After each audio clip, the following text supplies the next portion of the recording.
to kind of be talking. Oh, so I'll just be talking a little bit, and I'll refer to, there's just 3 documents. And if you want, you can click the link and open them up if it's connecting with you. So I'm just going to do that first, and then we can get started. So here are the links for you. Okay. And then let's get started. Great.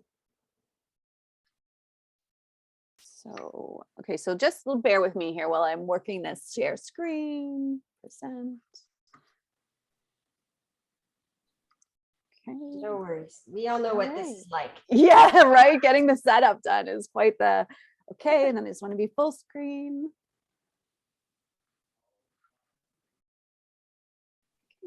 Okay. All right. So thank you so much, everybody, for joining me today.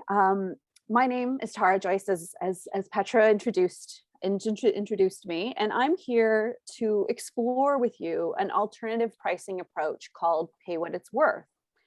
Now, it's a variable pricing approach where your customer determines the value provided and the price paid of your product or service. Now, my own journey with Pay What It's Worth began in the beginning of 2009, when my enterprise was in its infancy.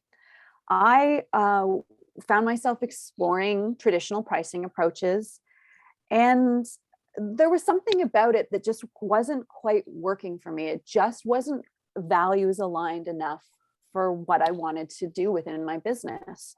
And really what I saw was 2 major problems with traditional pricing that prompted me to explore an alternative pricing approach. The first thing was, I realized I really could never be that sure if I was underselling my work when I set prices. And the second thing was, I really wanted to acknowledge the power over, power under dynamics that seem to plague a lot of business relationships. And I didn't want to be creating that in my own. So working to address these pricing problems, I kind of fortuitously encountered a wealth creation strategy I had really never considered at all. And that was not setting a price. And I could certainly immediately, hearing that, think about the dangers of not setting a price. Like, those all flooded into my head fast. Oh man, people are gonna rip you off, and all those fear-based feelings that we might have. I could see those immediately. But then as I dug a little bit deeper into those feelings, I could also see a lot of opportunities of making my prices more variable. I wondered what would happen if my customer could communicate more through the price they paid. And so, with ample curiosity and consideration, I wondered, why not try it?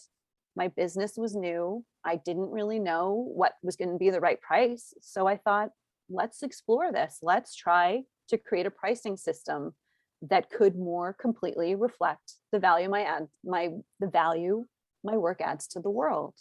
And I wondered, why not stop controlling the exact value my customer can place on my product? These were questions that sat with me, and I thought, let's explore this more. And so I really believe in, as Michelangelo said, in the power of criticize by creating. So I had a problem with the way that pricing is, and I thought, this is the best way to address it, by creating something that works for me. And so with these pricing problems in mind, I began exploring the concept of not setting prices and if it was viable. And with time and with practice, through using it with my customers, I developed a variable pricing system and strategy I now call Pay What It's Worth. And as I practiced with this new system, the biggest challenge that emerged for me was not in getting people to pay. That people absolutely feel like they need to pay for what they value. But what's far more difficult is guiding people to be fair and balanced in their giving, and in turn, for me to be fair and balanced in mine. Now, money is, as we know, perceived as power. And so in practice, the biggest challenge with Pay What It's Worth pricing seemed to emerge was in people not knowingly abusing their power, but unknowingly doing so. So all those things that we do that we're not quite so aware of how we kind of try and get power over someone, and we might use money or pricing or other various ways to make it an uneven exchange of power. So with these truths in mind, I began shaping a pricing system that allowed both the buyer and the seller to be empowered to enter the exchange as equals, responsible to the relationship of giving and receiving and of exchanging value fairly. So what I really desired was to create a system where both participants are responsible to fairly valuing and feeling the worth of the other's contributions. So, and it's in my experience that this intention for mutual empowerment is what moves the concept of not setting prices beyond a sales tactic and even a pricing strategy, and towards a viable system for sustainably valuing your business, your customer, and maybe even the world. So I use the specific words of it and worth in my language and logic, as I've found it's critical as the seller to consider and clearly communicate what I'm asking my customer to do in our exchange, and to model that behavior myself. So if I want my customer to fairly determine the value, aka the worth, of what they're receiving in the exchange, which is the thing that they're receiving, I need to state that clearly and with consistency. And so in time and with practice, I found myself consistently asking my customer to pay what it's worth, and sharing that I meant you get to determine a fair value for the product you're receiving, and you get to communicate that worth through the price you pay. And I've applied this variable pricing approach to both tangible and digital products as well as services. And now, having shared all of this, I realized it sounds a bit crazy. Everything I'm sharing with you, I get that it's like a little, whoa, this is a little out there. And I really understand that you might think I'm a little out there on this topic, because I understand that it sounds wild to run a business, or perhaps even a single transaction like this. But for while it's scary to practice with this kind of a pricing approach, I've also found that being more vulnerable to my customers through my pricing has also created immense value in my business. So for that reason, in this workshop, I'd like to explore with you this topic even further. And so what we're going to do is we're going to explore the pay what it's worth pricing model and real world examples of it in action. We're going to examine how it works and the types of businesses that benefit best from it. And then finally, we'll outline some actionable steps you can take to create a business environment where you can thrive without setting prices. So it seems to me that pricing is a key tool in building happy business relationships, or not building them. When all parties feel they're receiving fair value for what they're giving, happy business relationships ensue. So I'm saying fair value because this is a key component of pay what it's worth. This is not a pricing system where customers can pay whatever they want or perceive they can afford.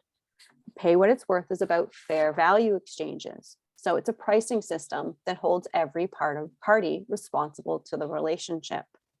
And this leads me to another key component of pay what it's worth: the business experience you create for your customers.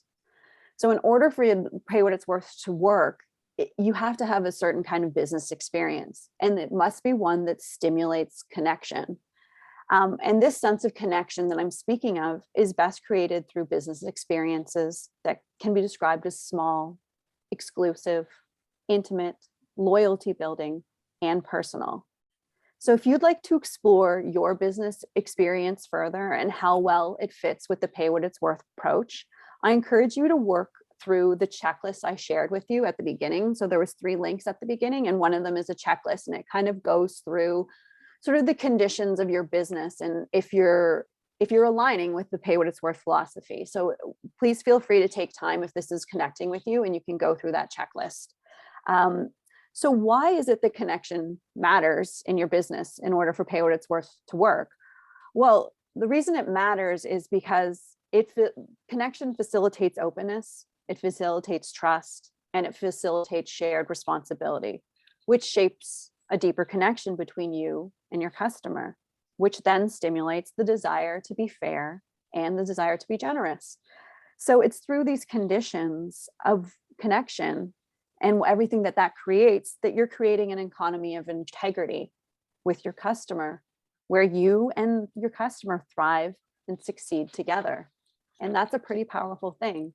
So if you imagine a different kind of market society and a different way of valuing the world, understand that you have the opportunity to create it with your enterprise. You have the power and ability to create your own economy and your own model for doing business. And what I mean by this is you have the power to create your own means for exchanging and valuing your products and services. You have the power to decide what the currency of giving feels like in your business. The type of economy and market that you inhabit as a customer and as a business is yours to define and choose. So should you choose to adopt this pricing system, it will adapt as you work with it and learn from it.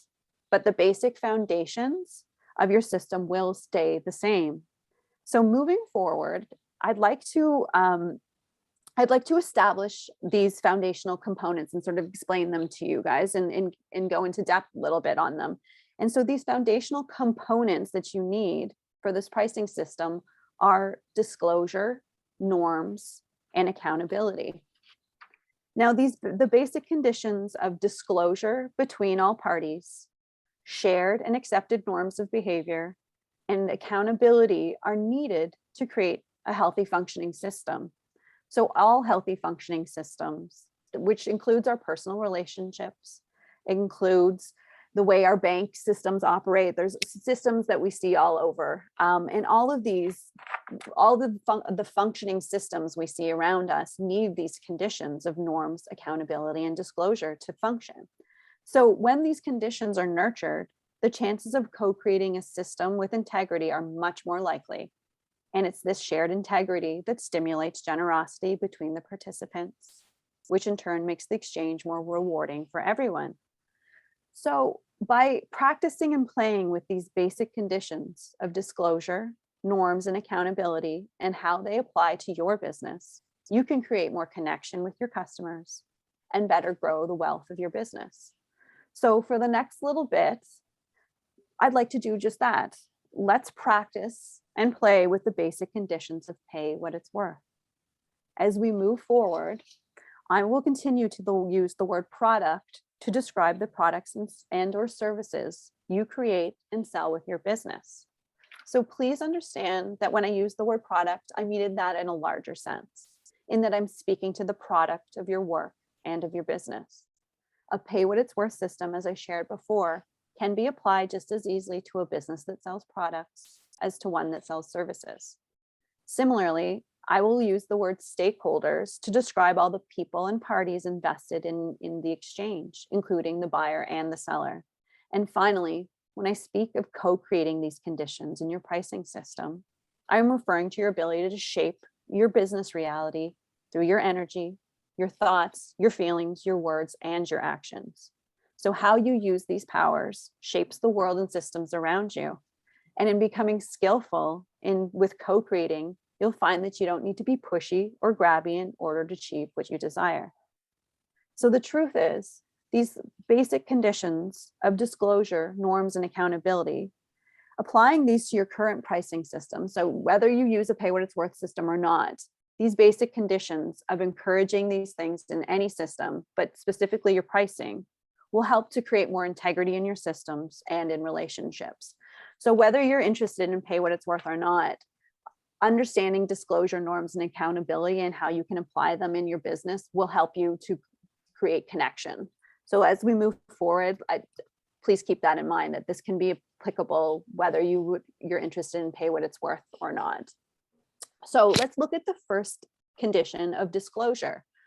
Disclosure can take many forms, but its basic tenet is to allow for the open sharing of facts and information. Sharing information leaves the truth out in the open and allows all stakeholders to make informed decisions about the exchange. Disclosure is critical in building trust. So how you would create disclosure in your business relationships will be unique to your system. to support you in identifying opportunities to build and improve in your systems and relationships. Let's explore some examples of how other businesses co-create disclosure. Now, I'd like you to remember when we're discussing this, that disclosure is co-created when we responsibly share relevant information and knowledge with each other. So it's responsibly sharing information and knowledge. That's the key part of this disclosure component. So an example of co-creating disclosure is sharing information on the structure of the exchange. And as a seller, this might look like sharing guidelines for how the exchange will take place. And a real world example of this is when selling my products in my online store. I clearly outline on the product page a framework for how the exchange will work. So in my example, I introduced myself and I asked for my customers to thoughtfully consider how they value the product I've created. And I share what is required of them in order to acquire it. I share the cost of production as well, and I state that they must value the creation at a value greater than its cost. All these various pieces communicate. The customer must offer a value that fairly reflects the worth of the product, or the exchange will not take place. So I'd like for you to notice in this example how I co-create mutually beneficial boundaries and rules for the exchange. And I clearly define what is required and expected of each participant. So the value of this is that I establish a shared understanding of the relationship and of the transaction. So I'd like you to consider in your current business and its pricing, are there clear guidelines for how all stakeholders need to behave?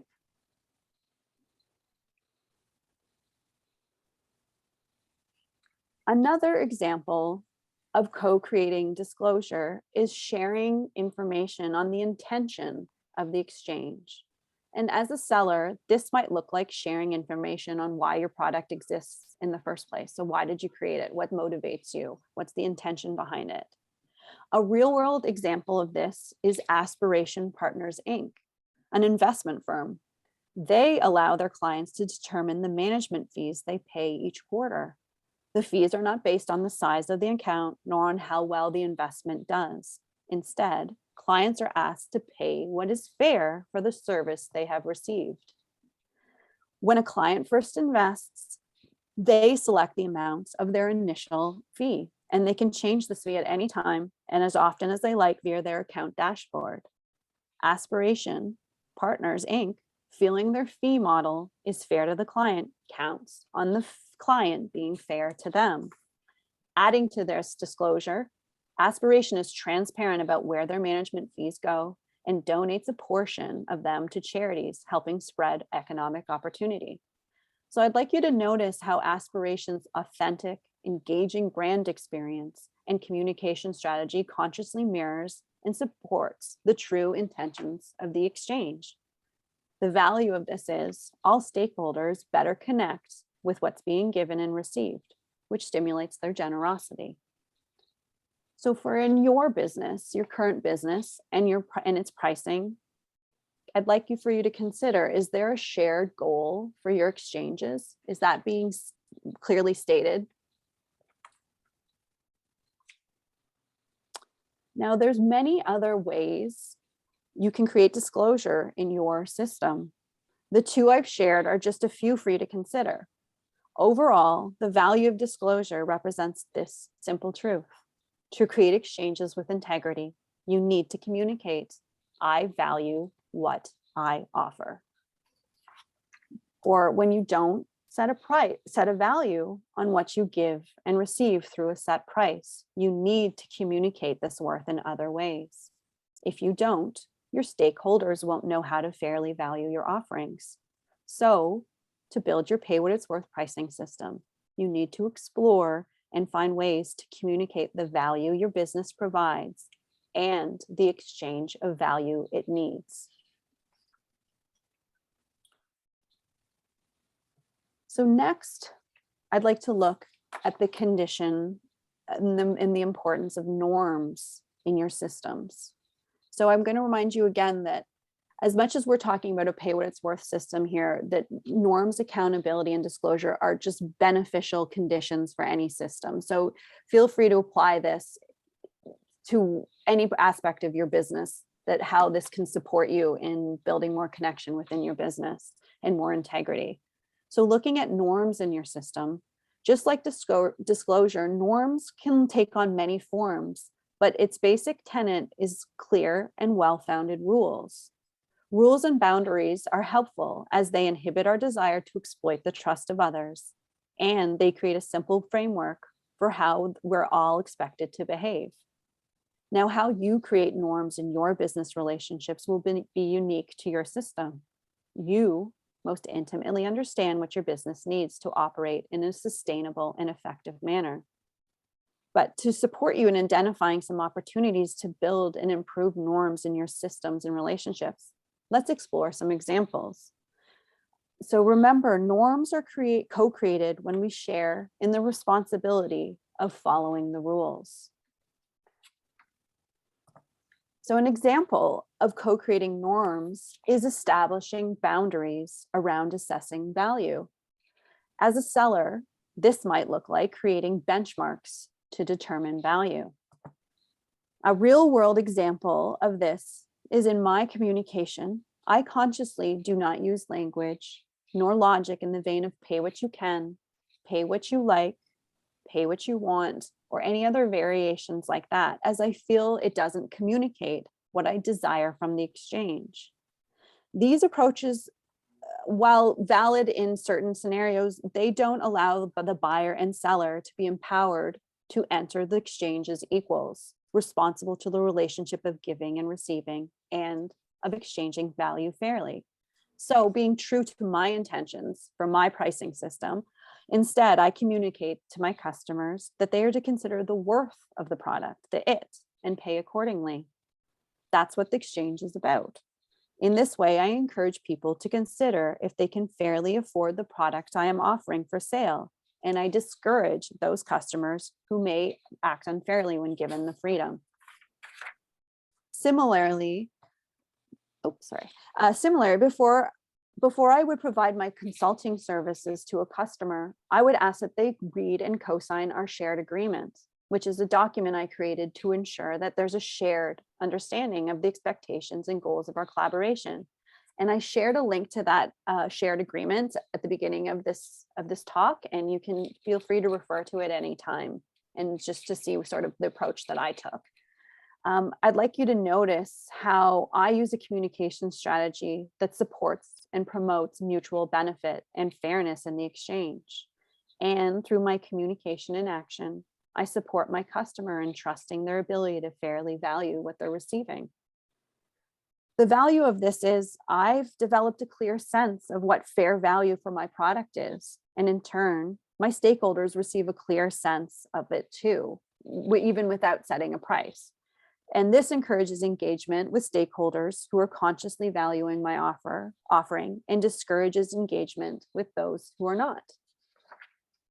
So I'd like you to consider in your current business and its pricing, is the need for a fair value exchange communicated clearly?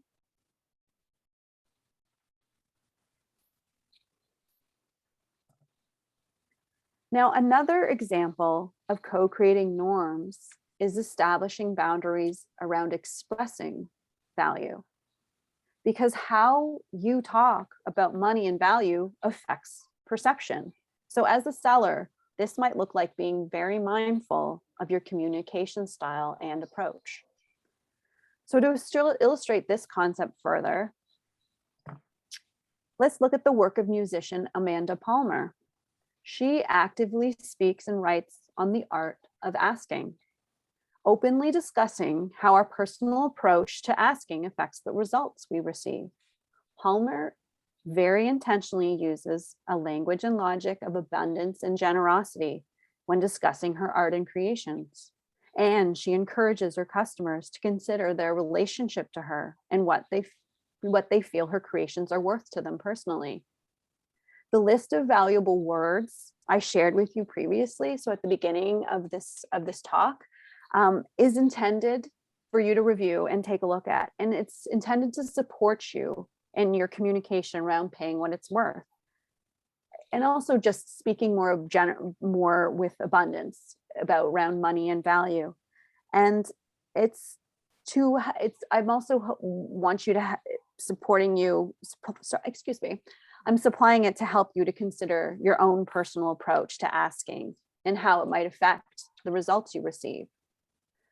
So if you have a chance to look at it now, do you see opportunities to more intentionally use a language and logic that's more abundant and encourages generosity in your work?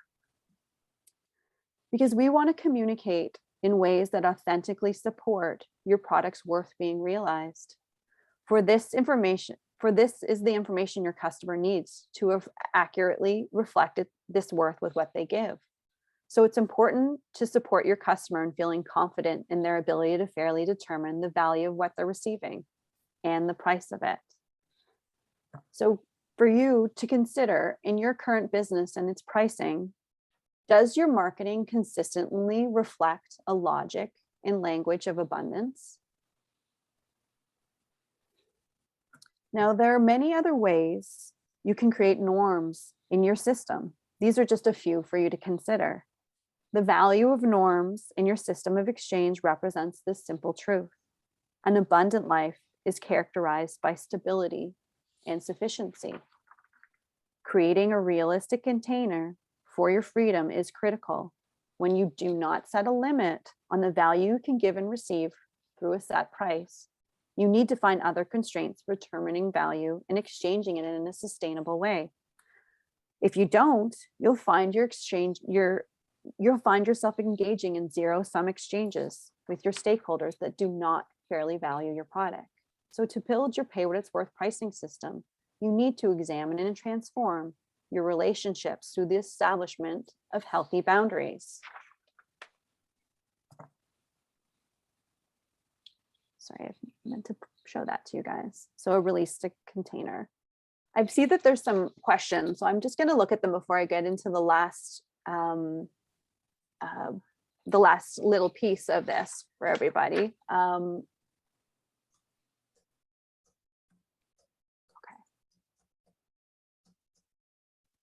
Okay. There's nothing that I necessarily need to respond to right in this moment. Okay, I will share pieces that everybody would like. Okay, so the last piece, we've talked about disclosure and we've talked about norms, and the last piece is accountability. So looking at this last condition of accountability can take on many forms, but its basic tenet is to establish that there's a shared responsibility to acting fair and consequences for not. So any strong system, including your pay what it's worth system, needs an effective tool for dealing with violators.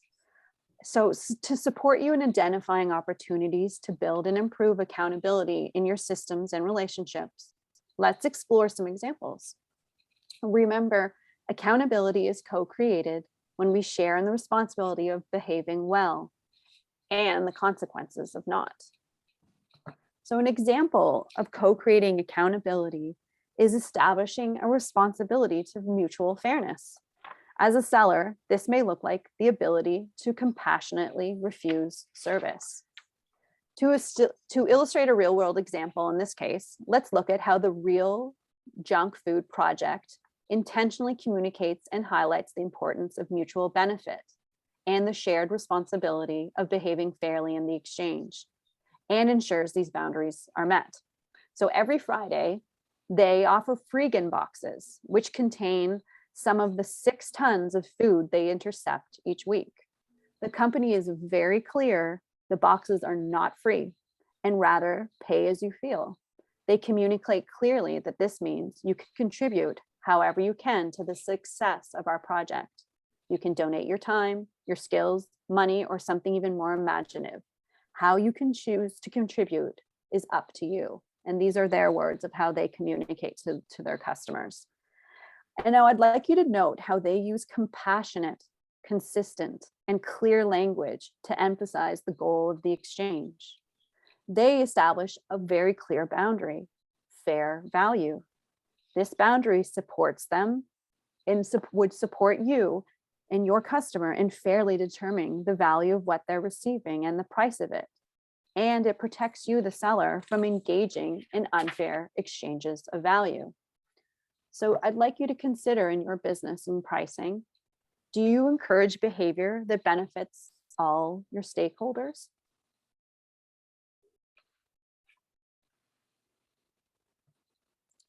Another example of co-creating accountability is establishing a responsibility to mutual satisfaction.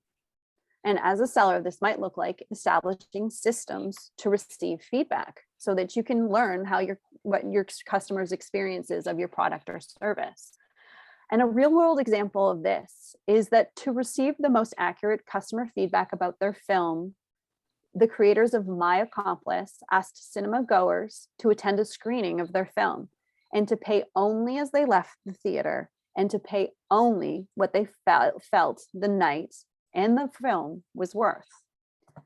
I'd like you to notice how their supportive feedback loops encourage all stakeholders to constructively share their experiences, both positive and negative, with their brand.